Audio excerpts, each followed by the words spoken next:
Leino Leino, a famous Finnish poet, once wrote, Kelonni on, se onnen kätkäköön, which means a person who is happy should hide his happiness. He wrote this many years ago, and even if Finns are still following his words these days, their happiness is no longer hidden. From Asia to Middle East to Europe, people now know about the happiness of Finns, as Finland has been named the world's happiest country for 5 years consecutively in 2022. Equality, freedom, high levels of social trust, low corruption, and generous welfare services are often mentioned as the main reasons of Finnish happiness.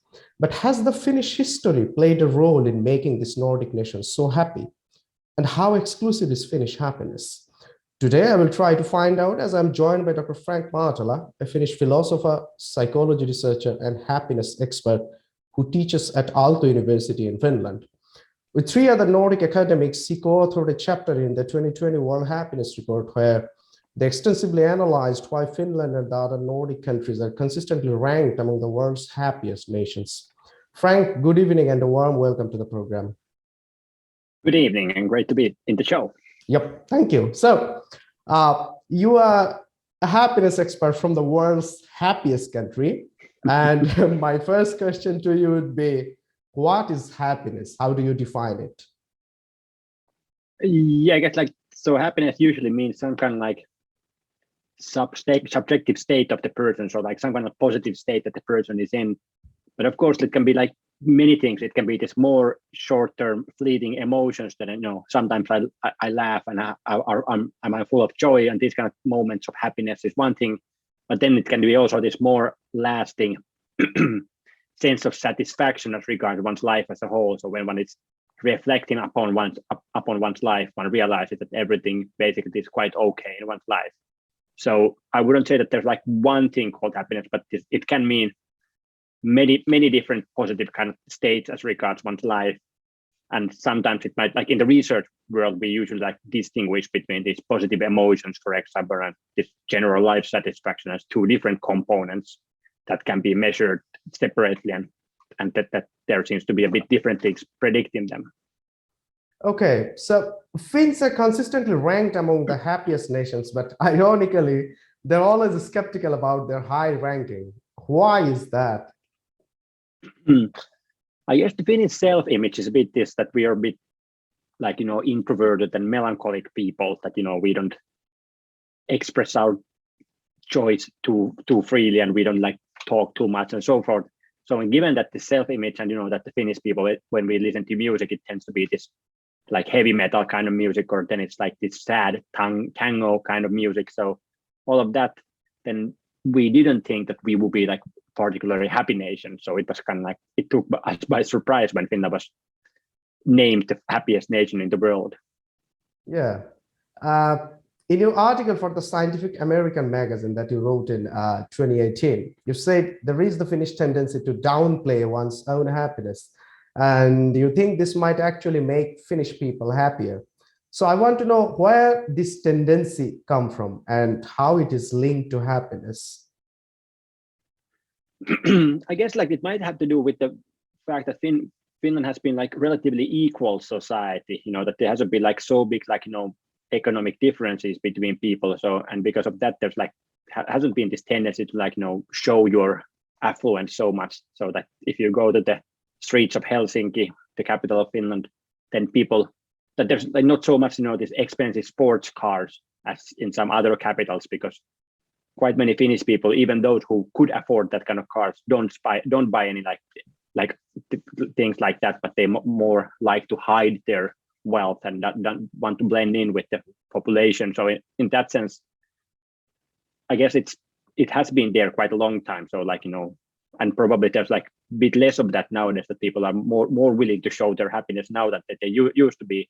But still, I think it actually can be a positive thing for the average happiness of people, because of course part of your happiness is about comparing yourself to other people, how well they are doing. So if people around you are trying to show themselves as more happy than they are, then it makes you feel more unhappy. So paradoxically, in a country where people don't show their happiness, the average level of happiness can be higher because of that, because then people don't have these unreasonably high comparisons to make them. Yeah, thank you. So the chapter, The Nordic Exceptionalism, in the 2020 World Happiness Report that you co-wrote with 3 other Nordic academicians. So it says the absence of deep class divides and economic inequality at the beginning of the 20th century is a root cause of Nordic happiness. So can you tell me a bit about how this inequality has contributed to Nordic happiness or Finnish happiness?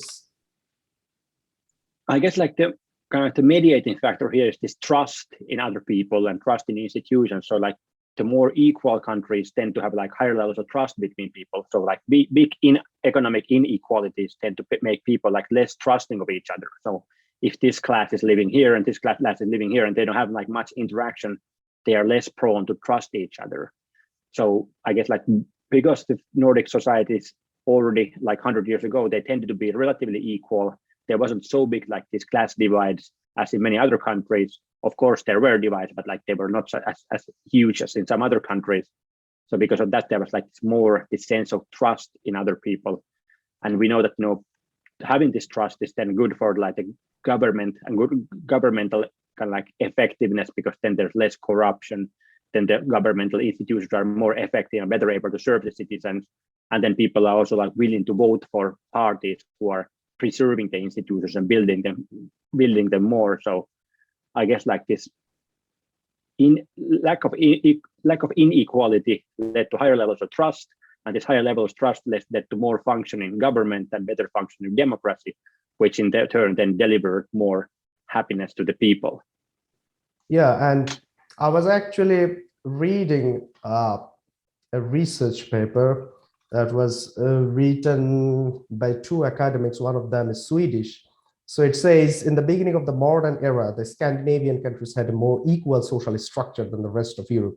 The Swedish and Norwegian farmers were not subject to a continental style feudalism, but they were actually legally independent, and they mostly owned the land that they cultivated. And it also says, actually, the Scandinavian countries are historically less unequal than the countries on the continent.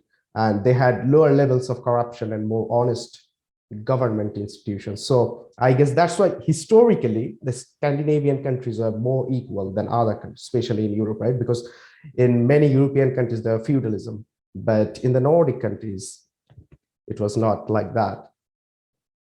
Yeah, and I guess like it can even have like something to do with like the geographic feature of the Nordic countries, because I think like there's some research showing that, you know, the geographic features like influence what kind of like farming is possible in certain countries, and how much like how intensive ruling is it possible to have in that countries in the medieval times. So it might be that, you know, that the Nordics, that the Nordic kings or kings of Sweden and so forth, they probably wanted to have more control over the land, but they were not able to do that. So it was not that the kings would have been like more benevolent in the Nordic countries, but that just that they were like less able to kind of like implement feudalism in these countries. Probably, I think that was where this like kind of like the root cause of this more equal society might have come from. That the inability of the kings to kind of like extract more from the citizens because of the geographic features of the land. Yeah, I understand. So that chapter, The Nordic Exceptionalism, it also described the introduction of free and universal mass education as an underlying factor in Nordic happiness. So tell us a bit about that in the Finnish context, the education factor. Yeah, I guess like this is something that especially this my co-author in the chapter, this Bo Rothstein, has like in his own research like emphasized that, you know, that this when we look at like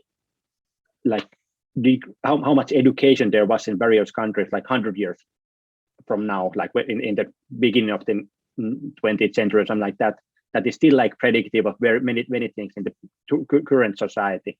And for example, this like how well the institutions are functioning and how well the democracy is functioning and how much people trust each other.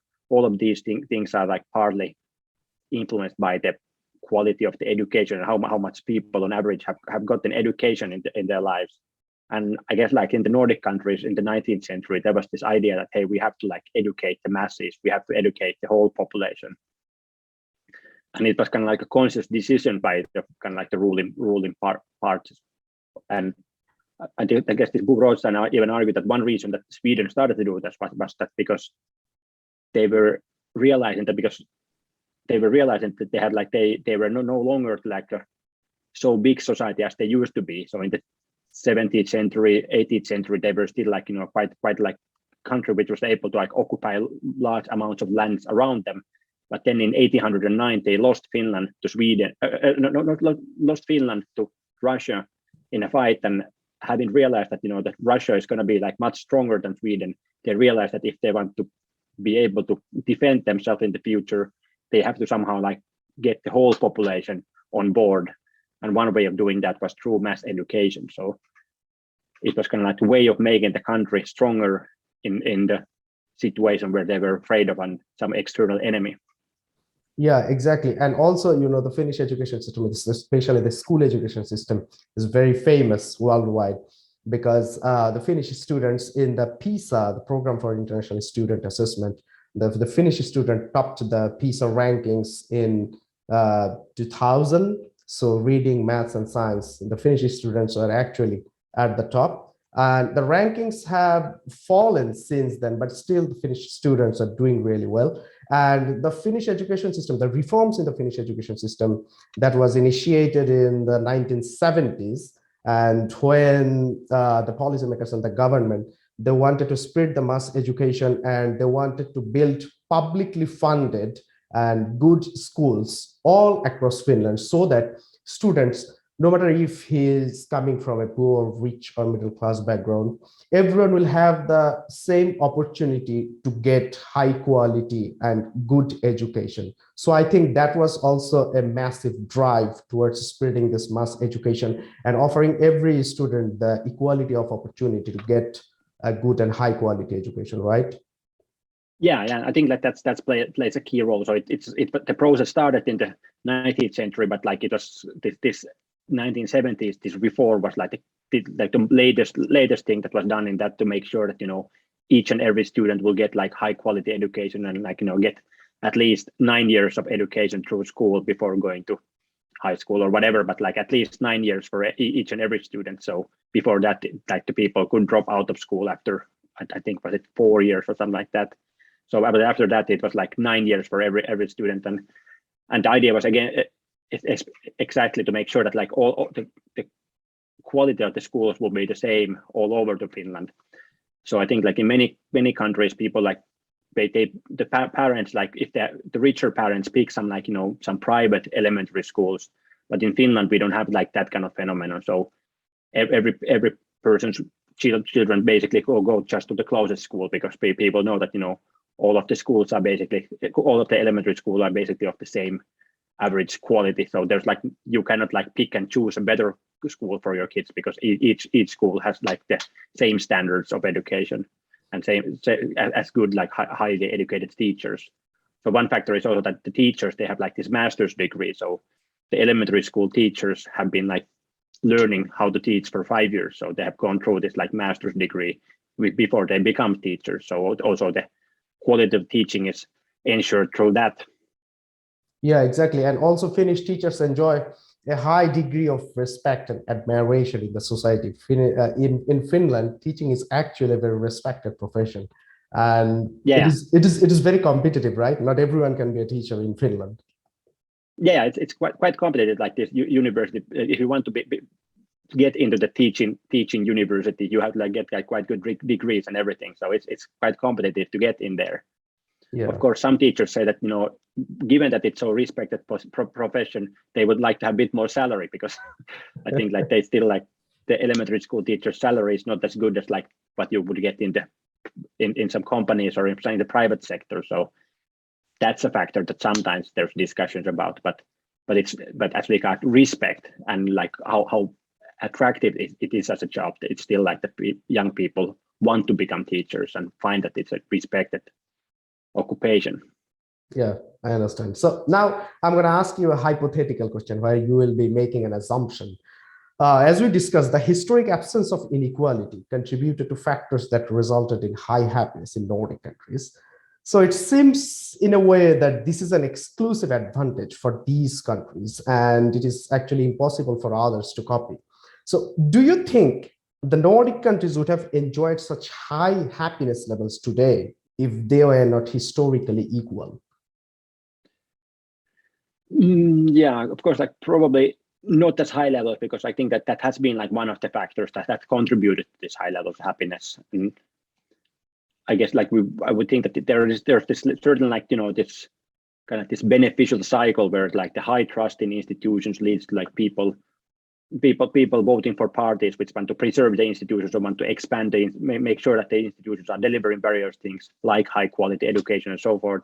And people are also like willing to pay the taxes to get that high quality education. So one key part of that like system is this high trust levels. And I guess like having historically had these high levels of trust was a quite good like starting point for that building that kind of system.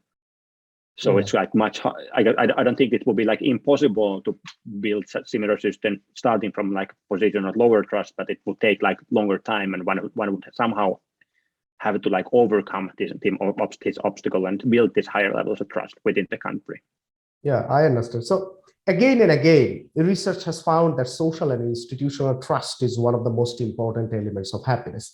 And I have not found any research so far that said social and institutional trust will not lead to happiness. So it's like, I mean, there is no doubt about it that if you have high levels of social and institutional trust in your country, it will actually lead to greater levels of happiness. So I want to know, why is this trust level so high in Finland? Because in Finland, the trust in government and the institution is very high. I was actually checking the statistics, and in 2020, almost 80%, the trust in government, it was 80%. And also Finns trust police a lot. So in the 2020 police barometer survey in Finland, it was almost like 91% Finns saying that they trust police a lot or fairly. So why is this trust level so high in Finland? Is it because of this historical equality? Yeah, I could say that this equality is one factor, and of course there has also been these like conscious policies as regards that, like when new neighborhoods have been built in the cities, they have tried to like blend in like like more expensive houses and cheaper houses in the same neighborhoods to make sure that that the different people from different economic backgrounds will blend in and be in the same schools with each other and so forth. So this high levels of trust has been a historical factor, but it's something that the policymakers have tried to consciously build and like maintain throughout the like last decade. So making sure that people blend in with each other, they go to the same schools, they go to the same libraries, they go to use the same like public services, and through these various things that will then like mix together and see each other and learn from each other, and through that maintain this trust in each other. So yeah, so it's a historical fact, but it's also something that that the current society tries to uphold through various means. So what suggestions do you have for a low trust society to increase its trust levels? Where can the government start? I guess like, yeah, it's easier probably like then to try to fix the institutions, like that start from trying to fix the institutions and try to like get rid of the corruption. So that was like something that happened, for example, in Sweden then in the 19th century when they tried to like reform the society. So there was like this book Rothstein shows that like in the early 19th century, at one point there were these criminal cases against these like public administrators was like going up, because like that was the moment when the kind of like the corruption that had been part of the system, they tried to root that out. And then like these law cases that they spiked in a few decades, and then they start to go down again, because then people had learned this new way of like running the government, which was based on like not so much corruption. So I guess like trying to get rid of the corruption will be like one of the first steps towards building more trust. And of course, it should start from the top. So like who would be like on the top of the government? If they can do that, then it's like easier for people below them also to do that. Yeah, I understand. In your interview with Wartsila, you said there are people in every country who are extremely happy and also people who are extremely sad. But sometimes society cannot actually impact the reasons for their happiness and sadness. Instead, society is better at removing the sources of unhappiness than building the sources of happiness. And then again, there was this article on the Aalto University website where you said, instead of saying that Finland is the happiest country in the world, a better statement would be Finland is the country where people are least unhappy. So tell me how Finland removes the sources of unhappiness so that its citizens are the least unhappy. I guess like, yeah, that's true that the government cannot like make you happy in a way, you know, that you can be given everything like what the government can give, and you can still be unhappy. Like, you know, one never knows, like there can be some private issues or something like that happen, and you know, you might have like some sadness that you go through, and there's nothing that the government can do in those situations. But what the government can do is like, you know, remove many sources of unhappiness through, you know, of course, like kind of this welfare benefit system is of course one thing, that, you know, having like some kind of like unemployment benefits, having free health care, like, and you know, maternity leaves and stuff like that. All of these things help that when people have like some downturn in life, when they get unemployed or when they get sick, they know that the government is kind of like supporting them in the situation and helping them in the situation. So I think in that sense, the more the government takes care of its citizens through these welfare benefits, that's something that can like quite much mitigate the situations in people's life and ensure that they are not so unhappy. So that's kind of like that's probably the secret to Finnish happiness. So there's not, as I said, as you quoted me saying that, yeah, there's probably not like more extremely happy people in Finland, but I would argue that there's like less people who are like, you know, highly unhappy because many of them have gotten some help from the government in their situation. Yeah, exactly. And if you are in trouble in your life, or if you, let's say, lose your job, you have that unemployment benefit in Finland, which actually prevents you from facing further trouble in your life. And when you have this kind of support system for the citizens, it can actually make your life easier and safer. And then you will have that feeling of happiness. I mean, personally, you can be happy for many different reasons. Maybe if you sing, that will make you happy. If you write, that will make you happy. You can actually derive happiness from many activities. But if the government is taking care of your basic needs, and if you're in trouble, if you know that the government is there to help you, I think that's actually the Finnish secret, that because the government gives citizens these services, they actually know that they will not be in big trouble, even if they face any trouble like losing their jobs or something like that, or if they, you know, become sick or ill. So apart from the personal reasons that can make you happy, if at the national level or at the policy level, if the government of a country is providing the services for these citizens, for the citizens, so that can actually raise the happiness levels of the citizens, right? As has been the case in Finland and also the other Nordic countries. So it's very important actually, right? Yeah, I would say that. So that of course, like these happiness reports, they're based on the average of the citizens. So that means that, you know, that if you're able to raise the, or like remove like the unhappiness from people's life, then of course the average, it's going to be like raising quite much because of that. So you don't have to have these people who are perfectly happy, but you can, like, the government can help people who are like quite unhappy to get through better with life. And of course, like, you know, happiness can come from many factors. You know, somebody likes singing, somebody likes playing football, and somebody else like something else. But if you're starving or if you're sick, then you're probably not able to do those activities that make you happy. But if the government is able to help you with your sickness, if the government is able to help you that you are not starving, or and you don't have to be afraid of tomorrow, then you are more prone to have time to enjoy these activities that can actually make you happy. Yeah, exactly. And I can perfectly relate to this because I lived in Finland, and I lived in Bangladesh. Well, I am now living in Bangladesh. So the Bangladeshi government, they do not have these kind of services for the citizens, no welfare benefits actually for the people.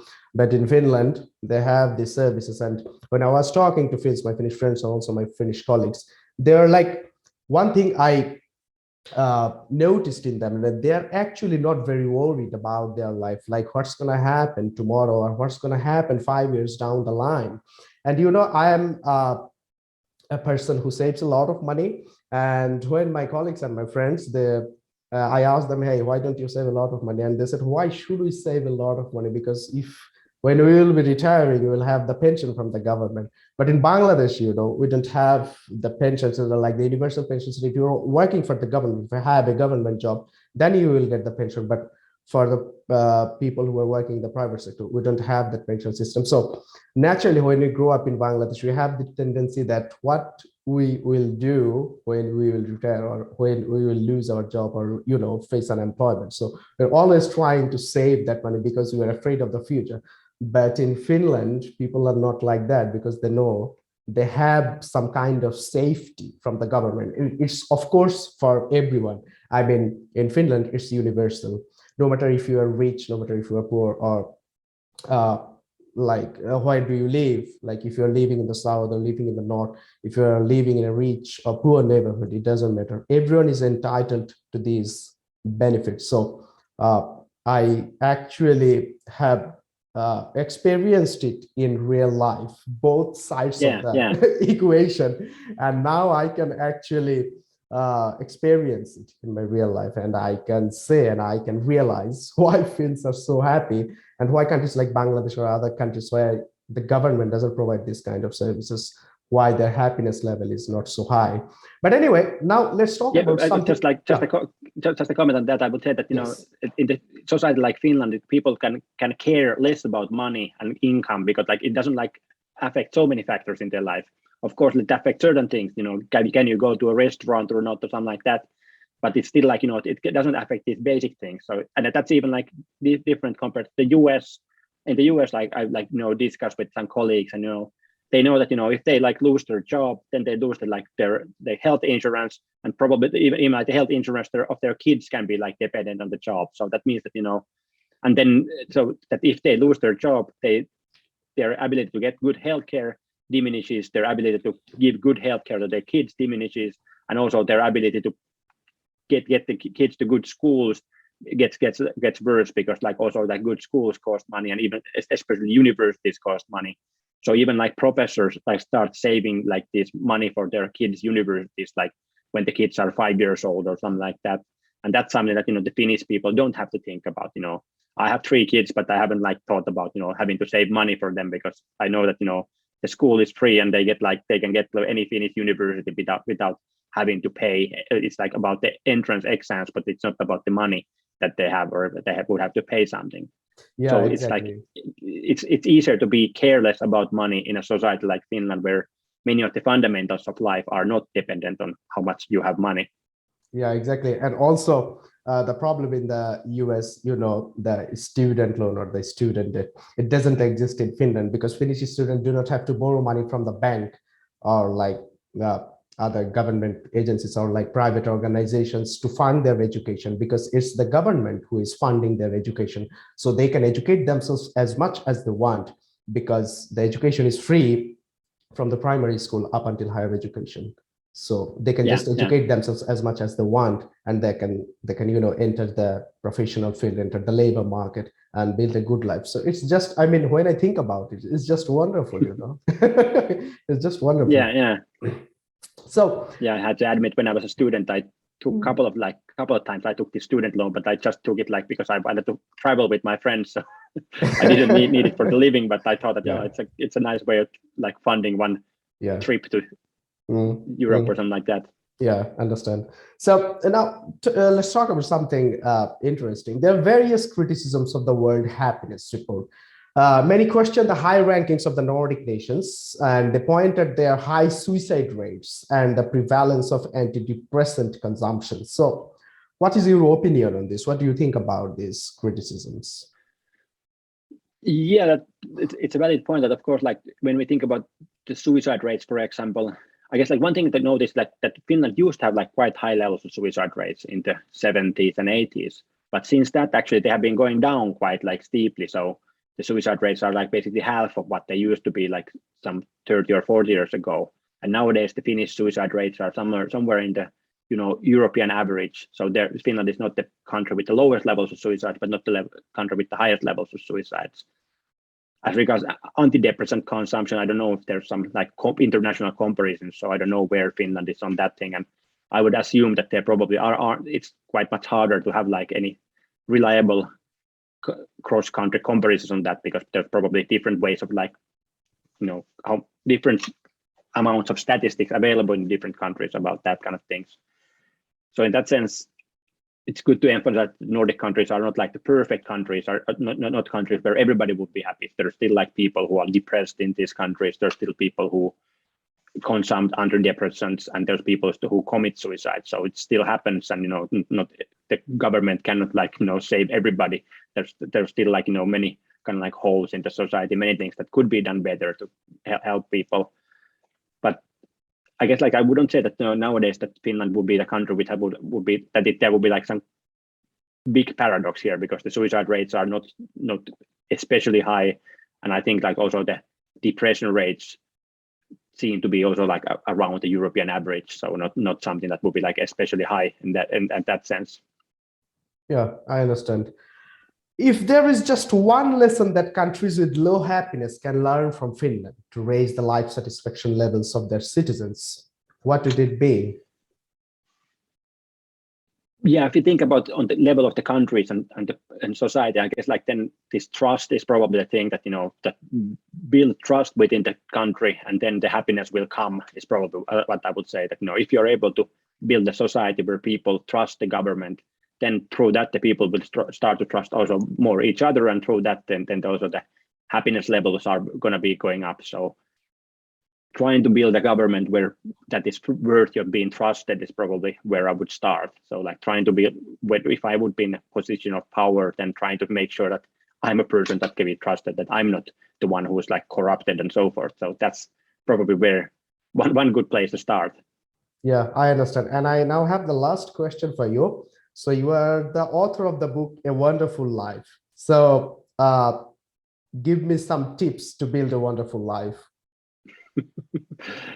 Yeah, I guess if we go on a personal level, like what to do in one's individual life, then I would say that, or in that book, actually, I offer these 4 pathways to more meaningful living. And 2 of them are more about, other people and connecting with other people, because as human beings, we usually get quite much of our well-being and quite much of our sense of meaningfulness from others.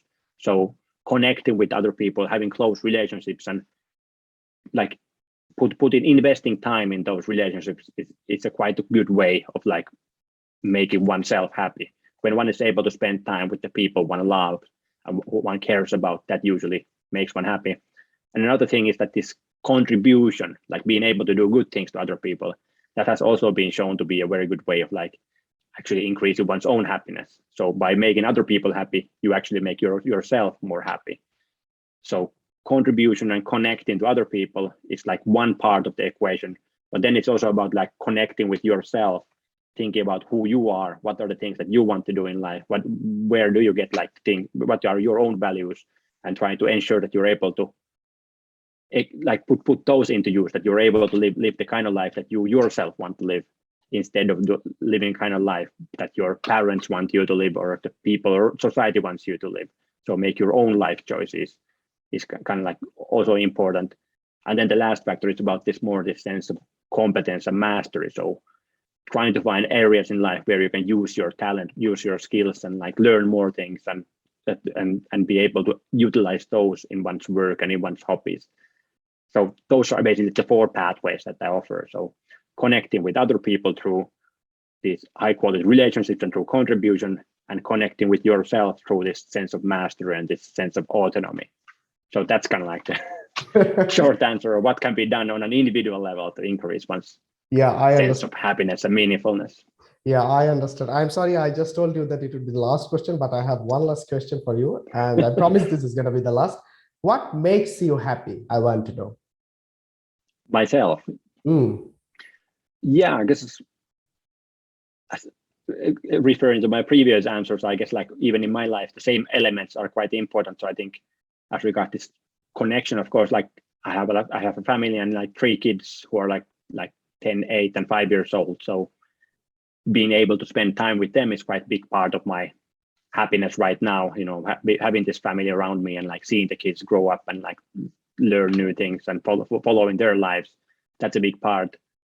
And then as regards, I think I also like I have been quite happy to be able to do the kind of work that I'm doing, because that's something that I really enjoy doing. So I couldn't find like a better fitting job for myself than the one which I'm doing, like where I'm able to do research and do writing and trying to explore these mysteries of the human life, like for a living. So I guess in a way my answer is very boring, because like that's probably the most typical answer, that what makes people happy, like family and work. But that's right now the things that actually make my life quite happy. And of course, like it helps to be living in a society where I'm quite able to do these things without having to worry about, many external things, because the basic things in the society are working well.